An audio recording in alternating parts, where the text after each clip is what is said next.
Hey everybody, welcome back. In the last video, I mentioned that I was going to post a video for you guys to take a look at from Kristalina Georgieva from the International Monetary Fund. I really want you guys to take a look at this video. It's about 5 minutes long. I did need to separate it from the other video because of guidelines on YouTube, so I apologize. But do me a favor, let me know in the comment section what you guys think. What's your opinion? How do you feel about the information? And I've also linked in the description box below the actual channel so that you can follow the page that I got this information from. This is one of the pages that I use as a resource for research. Okay, so without further ado, as always, if you guys are here, you're interested, so let's get into it. Central banks needing to lead the way in payment systems. Kristalina, I'll begin with you. Well, when somebody promises you 20% return on something that is not backed by any assets, how would we normally call this thing? We would call it a pyramid. In other words, this is a pyramid in the digital age. But we should not be mistaken to immediately classify everything in the digital money world in a negative way, because there are three categories. The first one is central bank digital currencies. They are backed by the state, and they offer finality when transactions are settled. This is a universe that, as you said, 90% of countries are exploring. Who crossed the finish line first? The Bahamas with the sand dollar. But now we have Nigeria stepping there, and there are many pilots, of which the largest universe of a pilot, which actually made me wake up and say, well, this thing is moving so fast that the International Monetary Fund has to embrace it. China with a pilot with 128 million participants.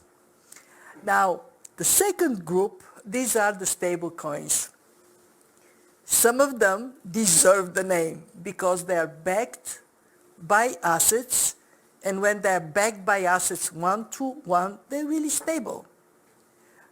They look a little bit like money market funds, but they are money market funds in this digital space. And then we have lower degree of stability. The less there is a backing, the more you should be prepared to take the risk of this thing blowing in your face, which is what happened some days ago. I want to be very direct that I do feel that for the people who lost money, because part of the reason they lost money is not really being well educated on this new investment world.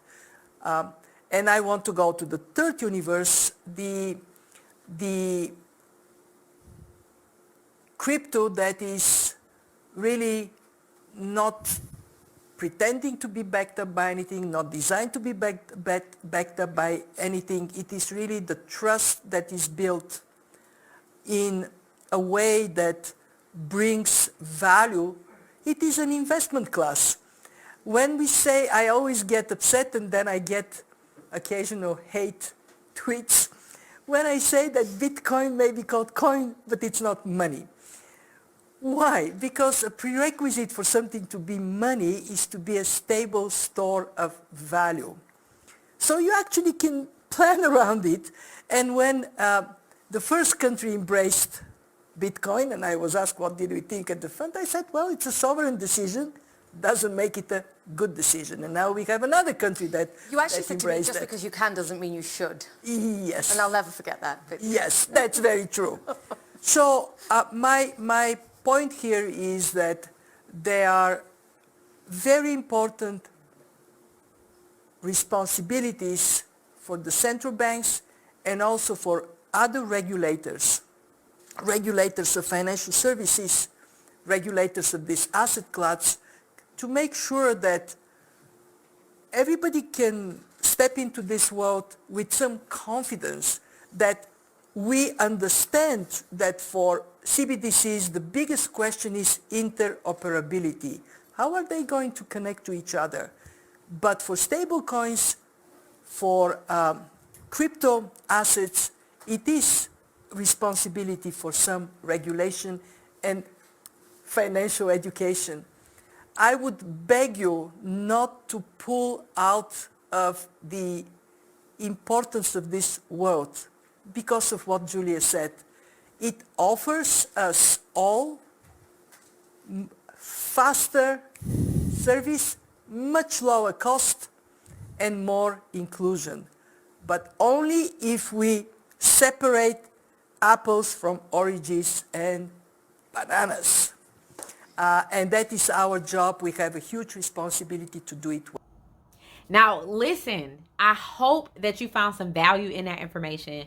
I hope that you could kind of read through some of the undertones there, that cryptocurrency is not going anywhere, and our CBDCs that we've been talking about for like a year now are coming. Okay, central banks are putting their little hand in the pot. They're putting their bid in. So make sure that you're not paying attention to the fear mongering that's going around in the media, on the news, in your social media, in your news feed, the conversations that you're having. Make sure that you're not letting the fear set in, because there are people out there who genuinely care about how the economic conditions of the world are. And there's a group of people who work towards making sure that everything is like legal, moral, and ethical as possible. I don't think they succeed very much, but I do like hearing their insight and sharing it with you guys too. Now, I hope this video was helpful. Comment below, let me know. But as always, I hope you guys are having an absolutely amazing morning, afternoon, or evening, wherever you are. And I'll see you in the next video. Bye.